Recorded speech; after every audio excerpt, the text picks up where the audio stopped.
आज आप सुने श्री राम जी की और उनकी भक्त की सुंदर गाथा। किसी गांव में एक ब्राह्मण रहा करता। वो ब्राह्मण इतना गरीब था, इतना गरीब, उनके परिवार का शरीर पर नहीं अच्छा कपड़ा था और नहीं खाने के लिए अच्छा वो लोग का भोजन मिलता। वो ब्राह्मण का तो छोटे छोटे बच्चे थे। वो लोग इतना तकलीफ में था, बहुत तकलीफ में था। ब्राह्मण देव सारा गांव में काम खोजने के लिए जाते, लेकिन उनका कोई काम नहीं मिलता। वो बहुत दुखी हो जाता कि आज भी मेरा कोई काम नहीं मिला तो मेरा बच्चों लोग का पेट कैसे भरेगा। ब्राह्मणी घर घर जाती, लोग उन्हें बच्चे ऊंचे बासी देते, वही लिया कर ब्राह्मणी अपना बच्चों लोग को खिलाया करती। लेकिन ब्राह्मण देव तो श्री राम जी का भक्त था। वो जब भोजन करने बैठता तभी श्री राम जी के गुणगान गाया करता। वो टॉयलेट जाता फिर भी गुणगान करता। वो जहाँ भी जाता वो गुणगान करते जाते, जो भी काम करते वो गुणगान करते। ब्राह्मण देव सोने जाता फिर भी गुणगान करता। जैसे लगता था कि ब्राह्मण का हृदय में श्री राम जी बस गए हैं। एक दिन ब्राह्मण देव अपना पत्नी से कहते हैं कि ब्राह्मणी, अपना गांव में तो कोई मुझे काम नहीं मिलता है, मैं परदेश जाता हूँ कमाने। ब्राह्मणी कहती है कि ठीक है स्वामी, आपको जैसा अच्छा लगे वैसा कीजिए। ब्राह्मण देव एक दिन घर से चले जाते हैं। वो जाते जाते अयोध्या नगरी में पहुँच जाते हैं। उस अयोध्या नगरी में ब्राह्मण देव जाकर ईंट माटी के काम करते हैं। अब तो ब्राह्मण देव बहुत खुश हो जाते हैं कि हे श्री राम, आज तक मेरा नगरी में कोई काम नहीं मिला, लेकिन आपका इस अयोध्या नगरी में आकर मुझे काम मिला। कम से कम कुछ पैसा मिल जाएगा तो मेरा परिवार का 2 वक्त का रोटी तो मिल जाएगा। ब्राह्मण देव काम करने लगे और श्री राम जी का गुणगान करने लगे। अब तो वो श्री राम जी में वो समा गया था। उनका नाम बगैर वो नहीं रह सकता था। वो ऐसा लगता था कि साक्षात श्री राम उनकी हृदय में आकर बस गए हैं। उसलिए उनकी जबान से श्री राम जी का नाम नहीं हट रहा था। ब्राह्मण देव का उस अयोध्या नगरी में पूरा 6 महीना हो गया काम करते हुए, लेकिन एक बार ब्राह्मण अपना परिवार को नहीं खोज पा रहे थे, क्योंकि उनके पास तो अभी तक पैसा नहीं आया था। वो अगर अपना परिवार को वहाँ लौट कर आते तो क्या लेकर आते, उनके पास कोई अभी तक पैसा नहीं मिला था। उसलिए अपना परिवार के पास वो नहीं पहुँच पा रहा था। एक दिन श्री राम जी देख रहे थे कि ये ब्राह्मण तो अपना परिवार के तरफ ध्यान नहीं दे रहा था, क्योंकि इनके पास तो पैसा नहीं है। उसलिए अपना परिवार के उधर ध्यान नहीं देते हैं और उनकी परिवार कितना तकलीफ में गुजर रहा है। श्री राम जी का तो महिमा अपरंपार है, लेकिन कुछ लोग ऐसा है कि श्री राम जी को महिमा को वो समझ नहीं पा रहा है।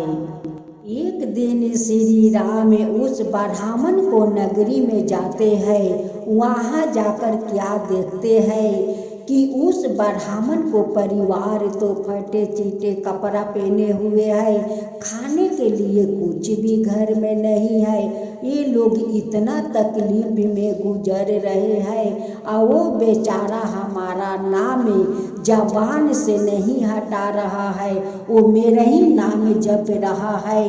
आज मेरा भक्त का परिवार इतना तकलीफ करते हैं तो मैं किस लिए हूँ? मैं तो इसी परिवार के लिए मैं भी हूँ कि मैं अपना परिवार को सुखी देखना चाहता हूँ। अब ये परिवार कभी दुखी नहीं रहेगा। अब तो श्री राम जी उस ब्राह्मण को चमत्कार कर देते हैं, उनकी घर द्वार महल बना देते हैं, घर में धन सारा भर देते हैं, अयोध्या लौटे आते हैं। आकर यहाँ तो ब्राह्मण देव भगवान को नाम गुणगान करते करते सो गया था। जब भगवान आकर देखते हैं कि ये तो गंगू राम सो रहा है और उधर उनकी परिवार इतना तकलीफ में है, लेकिन ये बेचारा करता तो क्या करता, ये भी तो मजबूर है, अपना परिवार के लिए तो यहाँ पर कमाने आया है कि कुछ ले जाऊंगा तो मेरे परिवार को खाने के लिए तो 2 रोटी तो मिल ही जाएगा। उसी आशा में तो वो बेचारा वहाँ पर ईंट माटी का काम कर रहा है। भगवान उस ब्राह्मण को कहते हैं कि हे गंगू राम उठो, ओ गंगू राम उठो, तुम्हारा परिवार तुम्हारा इंतजार कर रहा है और तुम सो गया है। देखो जाओ अपना परिवार से भेंट कर लो, जाओ गंगू राम मुलाकात कर लो। वो सपने में गंगू राम कहते हैं कि भगवान मैं जाऊं तो कैसे जाऊं, मेरा पास तो कुछ नहीं है, आपसे तो कुछ नहीं छुपा है, आप तो सब कुछ जानते हैं भगवान कि मेरा परिवार कितना तकलीफ में गुजर रहा है। श्री राम जी कहते हैं कि हे गंगू राम तुम्हारा श्रद्धा भक्ति देख कर तो मैं बहुत प्रसन्न हूँ, मेरा गुणगान तुम्हारा जबान से नहीं हट रहा है, तुम मुझे कितना प्रेम कर रहे हो कि हमारा गुणगान तुम्हारा जबान से नहीं हट रहा है। हे गंगू राम अब जाओ, तुम अपना नगरी लौट जाओ। ब्राह्मण देव कहते हैं कि भगवान जब आप कह रहे हैं कि तुम अपना नगरी लौट जाओ तो आपका आज्ञा को अनदखल मैं कैसे कर सकता हूँ, मैं अपना नगरी को लौट जाता हूँ भगवान, लौट जाता हूँ। जब ब्राह्मण देव को आँख खुला तो वो कहते हैं कि ये तो मैं सपना देख रही हूँ। अब भगवान मेरे सपने में आकर कहते हैं कि तुम अपना नगरी लौट जाओ। लगता है कि साक्षात भगवान मेरे सपने में आए थे। ब्राह्मण देव अपना नगरी लौट कर जाते हैं और जाकर नगरी में देखते हैं कि वो अपना महल को नहीं पहचान पा रहे थे। वो सभी से पूछने लगे कि यहाँ पर तो मेरा महल था, मेरा परिवार था, वो कहाँ गया। सभी लोग कहने लगे कि हे ब्राह्मण देव आप तो परदेश गए थे, ये देखिए अचानक आपका इस टूटे हुए घर महल में कैसे बदल गया, ऐसा अमीर आप लोग कैसे बन गया। अब तो ब्राह्मण देव कहने लगे कि ये तो मेरा श्री राम जी का चमत्कार है, ये तो मेरा श्री राम जी को कृपा है कि उनकी कृपा के कारण आज मेरा ये चमत्कार देखने के लिए मिला है। वो सपना झूठा नहीं था, वो सपना तो सत्य था। श्री राम जी मेरे सपने में साक्षात आए थे और मुझे लौटने के लिए अपना नगरी में बोले थे। इसलिए बोले थे कि श्री राम जी पहले ही आकर मेरे टूटे हुए घर को महल में बदल दिया, मेरे घर में धन दौलत भर दिया। इसलिए तो श्री राम जी बोले कि ब्राह्मण देव अब अपना नगरी लौट जाओ। हे श्री राम जी, आपको मैं कोटि कोटि धन्यवाद करती हूँ कि आप इस गरीब ब्राह्मण पर अपना कृपा किया, अपना ममता दिखाया। हे श्री राम, ऐसे ही सब गरीब पर अपना कृपा और ममता दिखाइए, सबको ऐसे ही सुखी बना दीजिए। हे श्री राम, जय श्री राम, जय श्री राम। हे श्री राम, जैसे उस ब्राह्मण को झोपड़ी से महल में बदल दिया, उन्हें अमीर बना दिया, वैसा ही सबका झोपड़ी महल में बदल दीजिए, सभी को अमीर बना दीजिए और सभी को हृदय में अपना वास बनाइए। हे श्री राम, कि आपको सभी उस ब्राह्मण के तरह है, आपको सारा दिन गुणगान करते रहे। हे श्री राम, सारा दिन गुणगान करते रहे। जो आपका कथा कहे, जो सुने, जो हुंकार भरे, उन सब का ऊपर कृपा कीजिए। हे श्री राम, सब का ऊपर कृपा कीजिए। श्री राम जी की जय, श्री राम जी की जय, श्री राम जी की जय, श्री राम जी की जय। एक सुखिया नाम की औरत थी, उनकी 2 बेटे और 1 बेटी थी। सुखिया अपना दरवाजा के सामने एक छोटा सा माटी का चौरा बनाकर उसी पर एक तुलसी का पौधा रोप देती है, लेकिन माँ तुलसी का समय से वो पूजा पाठ नहीं करती है। सुखिया का आदत बहुत खराब थी। वो चारों दिगे झाड़ झूर के सारे कूड़ा उस तुलसी के सामने रख देती। जब शाम के समय वो दीप जलाकर तुलसी के आसपास झाड़कर उसी तुलसी के उधर जंगल लगा देती। सुखिया का तो ऐसे ही आदत सी बन गई थी। वो रोज का आदत था, रोज वो झाड़ झूर करे और वही तुलसी के पास जाकर जंगल लगाया करती। एक दिन माँ तुलसी शाम के पहर बूढ़ी का रूप धारण करते हुए आई और सुखिया से कहती है कि अरे सुखिया, तू क्या अंधी है रे कि तू सारे जंगल झाड़ कर उस तुलसी के पास लगा देती है।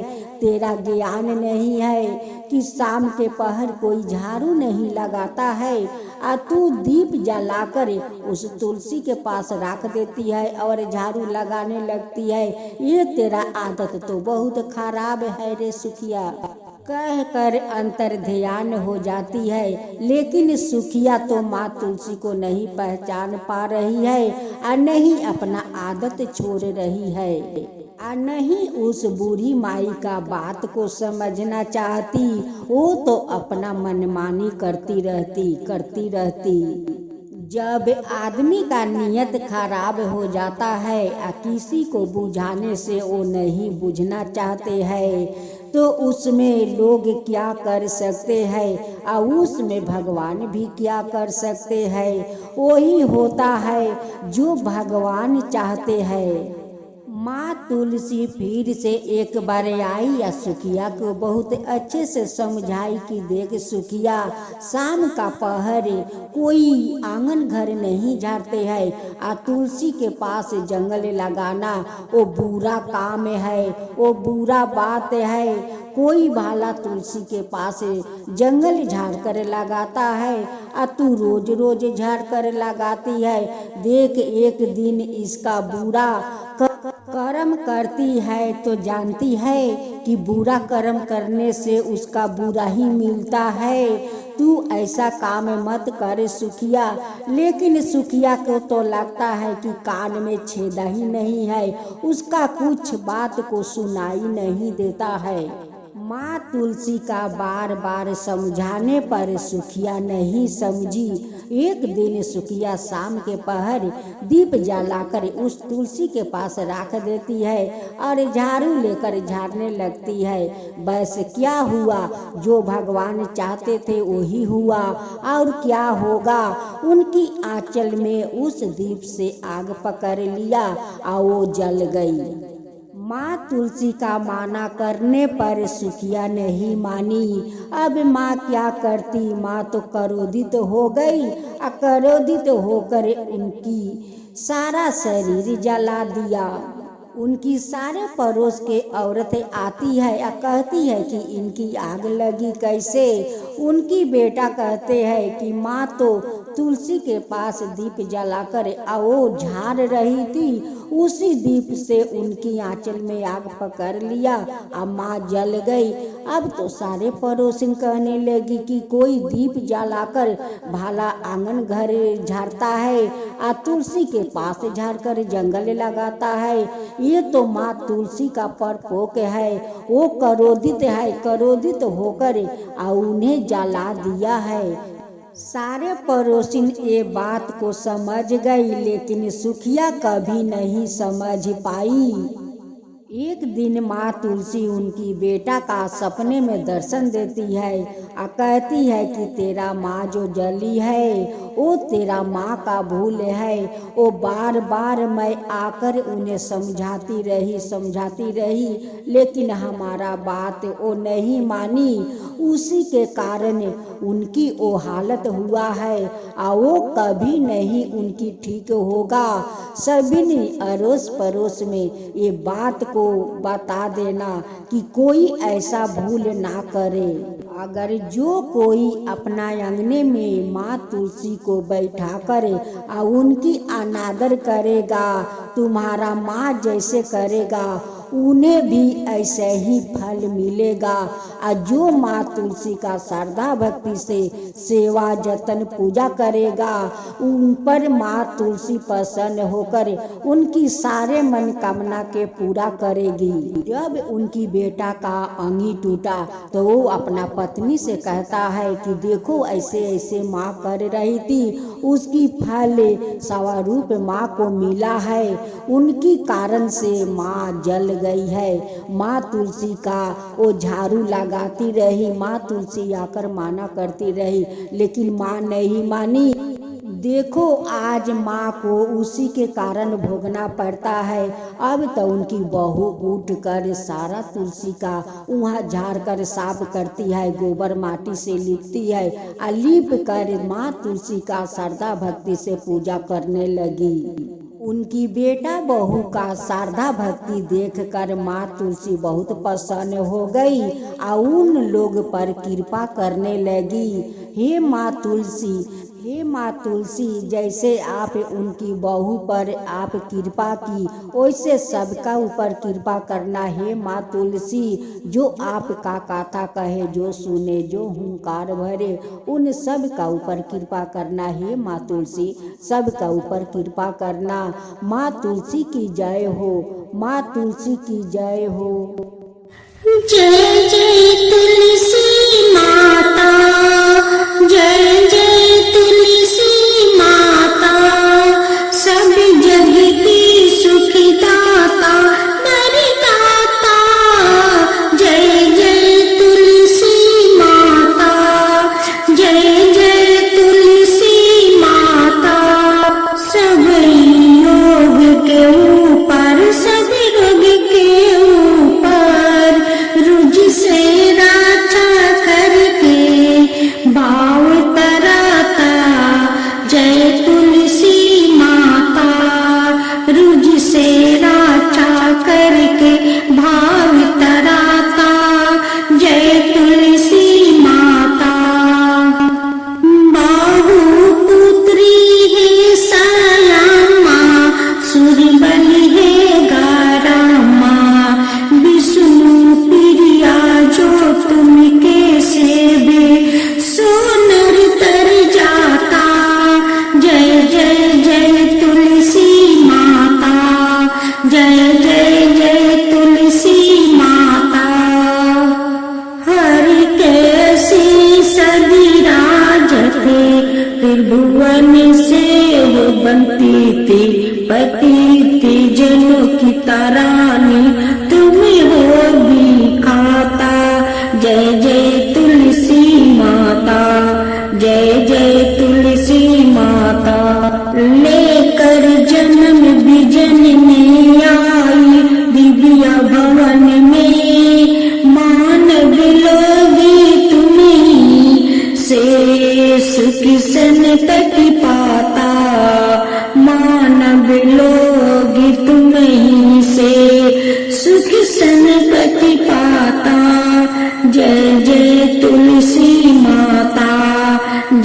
जय तुलसी माता। एक ब्राह्मण था, वो ब्राह्मण गणेश भगवान का परम भक्त था। वो गणेश भगवान का बहुत श्रद्धा भक्ति से पूजा करता था। पूजा करते करते वो ब्राह्मण बहुत बूढ़ा हो चुका था। ब्राह्मण देव कभी कभी वो खुद बाजार जाकर लड्डू ले आया करते, कभी किसी से मंगवा लेते। एक दिन ब्राह्मण देव खुद बाजार जाकर लड्डू लेकर आए, वैसे उनकी जोर से शौचालय लग गया। अब तो ब्राह्मण देव बाहर लड्डू को रख दिया और रख कर वो शौचालय जाने लगे। अब तक इधर से गणेश बालक का रूप धारण करते हुए उनकी पीछे पीछे जाने लगे और कहने लगे कि ब्राह्मण देव, आप लड्डू तो बाहरे रख दिया है, कहीं गाय आकर खा जाएगी। देखो आप लड्डू बाहर रख दिया है। अब तो इधर सचमुच को गाय आ गई और लड्डू खाकर चल गई। अब तो गणेश जी कहते रह गए, लेकिन ब्राह्मण को तो इधर जोर से शौचालय लगा हुआ था, वो तो पीछे मुड़ कर नहीं देखा, वो शौचालय में ढुक गया और गणेश भगवान वहीं पर अंतर्ध्यान हो गए। जब ब्राह्मण देव शौचालय से निकल कर स्नान किया, स्नान करके वो गणेश भगवान को पूजा करने जा रहा था तो उस लड्डू को याद पड़ा। वो लड्डू जाकर देखता है तो वहाँ पर तो लड्डू नहीं है। तब उस बालक को बात याद आया ब्राह्मण देव को। वो कहने लगे कि वो बालक तो सचमुच के बोल रहा था कि गाय आपको लड्डू खाकर चली गई। ब्राह्मण देव कहने लगे कि अब तो मैं बाजार जाऊंगा तो जाते जाते बहुत देर हो जाएगा। एक उनकी पड़ोस में भाई जैसा था, उनसे जाकर बोला कि भाई थोड़ा बाजार से मुझे लड्डू आन देगा। वो कहता है कि मेरा पास अभी समय नहीं है, मैं अभी भोजन करके काम पर जाता हूँ। वो आदमी तो ब्राह्मण को लड्डू नहीं आन कर दिया। अब ब्राह्मण देव जाने लगे बाजार। जाते जाते एक और पड़ोस के आदमी बाजार जा रहा था।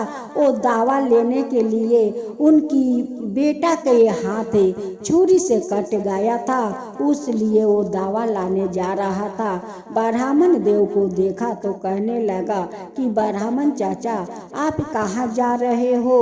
ब्राह्मण कहने लगे कि बेटा मैं जा रहा हूँ लड्डू लाने।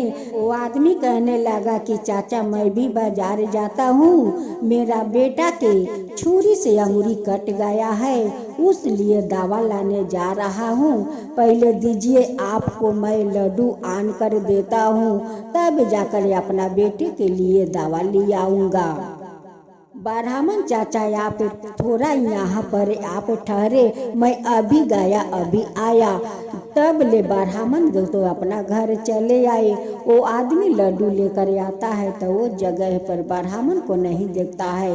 वो लड्डू लेकर सोझा घर आ जाते हैं, देखता है कि ब्राह्मण देव तो पूजा कर रहे हैं। कहने लगा कि ब्राह्मण चाचा ये आपका लड्डू है। ब्राह्मण देव कहने लगा कि बेटा ठीक है दो लड्डू, थोड़ा बैठो, जब मैं गणेश को भोग लगा लेता हूँ पूजा कर लेता हूँ तो थोड़ा प्रसाद लेते जाओ।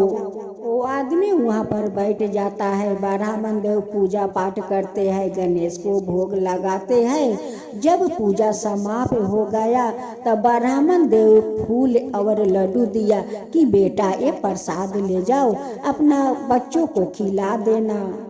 वो आदमी प्रसाद लेकर अपना घर जाता है और अपना बेटा से कहता है कि बेटा ये गणेश भगवान का प्रसाद है, खा लो। वो फूल उनकी कटे हुए हाथ पर रख देते हैं और लड्डू अपना बेटे को खिला देते हैं। उतने घड़ी में जब कटे हुए हाथ देखता है तो उनकी अंगुरी जोड़ गया है। अब तो कहने लगा कि ये तो चमत्कार हो गया, ये गणेश भगवान को प्रसाद खाकर मेरा बेटा को चमत्कार हो गया, इस फूल से चमत्कार हो गया। जो भगवान करते हैं वो अच्छे के लिए करते हैं। ये तो ब्राह्मण चाचा को लड्डू ले आने का चमत्कार है। वो नहीं रास्ता में मिलता और नहीं वो बोलता कि मैं लड्डू लेने जा रहा हूँ। मैं बाजार लड्डू लाने गया, इधर ब्राह्मण चाचा अपना घर आया। ये तो गणेश भगवान को इशारा था कि तुम जाओगे या ब्राह्मण घर में आएगा और मेरा प्रसाद लेकर घर जाओगे और तुम्हारा बेटा को अंगूरी जोड़ जाएगा, ठीक हो जाएगा। ये तो गणेश भगवान का इशारा था। जो लोग लड्डू लाने के लिए इनकार कर दिया था वो लोग का तो बहुत हालत खराब हो गया था। उनकी परिवार में तो रोना धोना वो शुरू हो गया। एक दिन गणेश भगवान बालक का रूप धारण करते हुए उनकी घर जाते हैं और कहते हैं कि यहाँ पर क्या हुआ है, क्यों आप लोग इतना रो रहे हो। उस आदमी का पत्नी कहती है कि ना जाने मेरा पति को क्या हो गया है, बहुत हालत उनकी खराब हो गया है। ये आदमी तो एक ब्राह्मण को लड्डू लाने से इनकार कर दिया था, उसी के कारण आज ये भोग रहे हैं। उनकी पत्नी कहने लगी कि बेटा ये बात तुम्हें कैसे पता। वो कहने लगा कि जब ब्राह्मण देव बोले थे लड्डू लाने के लिए तब मैं वहीं पर खड़ा था। कहने लगी कि बेटा मेरा पति को कुछ हो जाएगा तो मैं अपना छोटे छोटे बच्चा को कैसे पोषण पालन करूंगी। अब तो वो बालक कहने लगा कि इसका एक ही उपाय है। आज बुधवार का दिन है, आज गणेश भगवान का पूजा के दिन है। तुम गणेश भगवान के मंदिर जाओ। एक बात और, तुम उपास हो। उस औरत कहती है कि बेटा सुबह से लेकर अब तक मेरा मुंह में एक बूंद जल तक नहीं गया। तुम मंदिर जाओ और गणेश भगवान का श्रद्धा भक्ति से पूजा करो। उनकी पत्नी जाती है और गणेश भगवान को श्रद्धा भक्ति वो पूजा करती है। पूजा करके आती है, यहाँ पर देखती है कि वो बालक अभी तक यहाँ पर खड़े हुए हैं। उस औरत उस बालक को प्रसाद देती है। बालक कहते हैं कि तुम तो मुझे भोग लगा दिया है और कितना बार भोग लगाओगी। अब तो औरत कहती है कि बालक आप कौन हो। बालक कहने लगा कि मैं तो गणेश हूँ। अब ये बात कहकर गणेश स्वयं में वहाँ पर प्रकट हो जाते हैं। अब उनकी पत्नी को दर्शन देते हैं। कहते हैं कि देखो तुम्हारा पति उस ब्राह्मण को लड्डू ले आ देता तो शायद तुम्हारा पति का ऐसा हालत नहीं होता। उस औरत वहीं पर दंडवत करते हुए गणेश भगवान का प्रणाम करती है और कहती है कि भगवान हमारा पति को ठीक कर दीजिए। गणेश भगवान कहते हैं कि तेरा पति ठीक हो गया है। जो मेरा श्रद्धा भक्ति से पूजा पाठ करेगा उन पर मेरा कृपा होगा, उन्हें पुत्र प्राप्ति होगा, वैकुंठ प्राप्ति होगा। जो लोग मेरा श्रद्धा भक्ति से पूजा करेगा उसका ऐसे ही मैं कृपा करते रहूँगा। उनकी पत्नी हर बुधवार को उपास रहती है और गणेश भगवान का श्रद्धा भक्ति से पूजा करती है। हे गणेश भगवान, जैसे उस औरत को आदमी को आप ठीक किया, उन पर कृपा किया, वैसे ही सबका ऊपर कृपा कीजिए। हे गणेश भगवान, जो आपका कथा कहे, जो सुने, जो हुंकार भरे, उन सब का ऊपर कृपा कीजिए। हे गणेश भगवान, गणेश भगवान की जय हो, गणेश भगवान की जय हो। जय गणेश जय गणेश जय गणेश देवा, माता जानकी पार्वती पिता महादेवा। जय गणेश जय गणेश जय गणेश देवा, एक दांत दयावंत चार भुजी धारी, मस्तक सिंदूर सोहे मूस की सवारी। जय गणेश जय गणेश जय गणेश देवा, माता जानकी पार्वती पिता महादेवा। अंधन को आँख देते कोडियन को काया, बाजिन को पुत्र देते निर्धन को माया।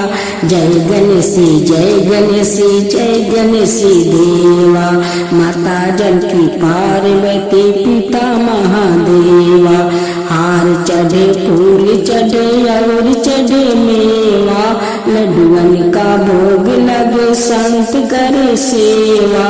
जय गणेशी जय गणेशी जय गणेशी देवा, दीनन की लाज रखो शुभ सुतिवारी, कमना का पूरा करो जग बलिहारी। जय गणेशी जय गणेशी जय गणेशी देवा, सूर्य सायं शरण आए सफल की जो सेवा। जय गणेशी जय गणेशी जय गणेशी देवा, माता जानकी पार्वती पिता महादेवा। जय गणेशी जय गणेशी जय गणेशी देवा, माता जानकी पार्वती पिता महादेवा। अब दूसरा अध्याय सुनिए विष्णु भगवान जी की कथा। हिंदू धर्म में भगवान विष्णु का स्थान सर्वोपरि है। 4 वेदों 6 शास्त्रों और 18 पुराणों में इनकी महिमा का गुणगान किया गया है। श्री हरि विष्णु विश्वा के पालनहार है, समस्त संसार चक्र इन्हीं के संकेत पर घूमता है। इनके अनेक नाम अनेक रूप है। जब जब संसार में पाप बढ़ता है, भगवान विष्णु ही मानव रूप धारण कर विश्वा के लोग को भयमुक्त करते हैं। हरि अनंत है, चर आचार में समान रूप से व्यापक है। सच्चे हृदय से की गई भक्ति को सहर्ष स्वीकार करते हैं। संसार के कष्ट निवारण के लिए कभी यो दशरथ पुत्र राम के रूप में अवतारित होते हैं, तो कभी कृष्णा के रूप में, तो कभी अपने भक्त प्रहलाद की रक्षा के लिए वो नरसिंह रूप धारण करते हैं, तो तपते खंभे से प्रकट होते हैं, तो कभी दैत्य बलि को ठगाने के लिए वामन रूप धारण करते हैं। भगवान विष्णु का निवास क्षीर सागर में है। शेष नाग उनकी छाया है, गरुड़ उनके वाहन है, लक्ष्मी जी उनकी भैरा है, जो धन दौलत और वैभव की प्रतीक है। प्रस्तुत पुस्तक में इन भगवान विष्णु से संबंधित कुछ ऐसी ही कथाओं का वर्णन है जो विभिन्न पुराणों से संकलित की गई है। हमारा उद्देश्य है कि इन कथाओं के माध्यम से पाठक भारतीयों विशेषकर हिंदू संस्कृति से परिचित हो सके। मुझे विश्वास है कि यह पुस्तक उन सभी पाठकों के लिए रोचक सिद्ध होगी जो धर्म में आस्था रखते हैं। यह कुछ नवीनता जानने को उत्सुक रहते हैं। विष्णु भगवान तो सबका उदाहरण है, वो तो रक्षक है, सबका कल्याण करते हैं। विष्णु भगवान में तो सारा भगवान का रूप है।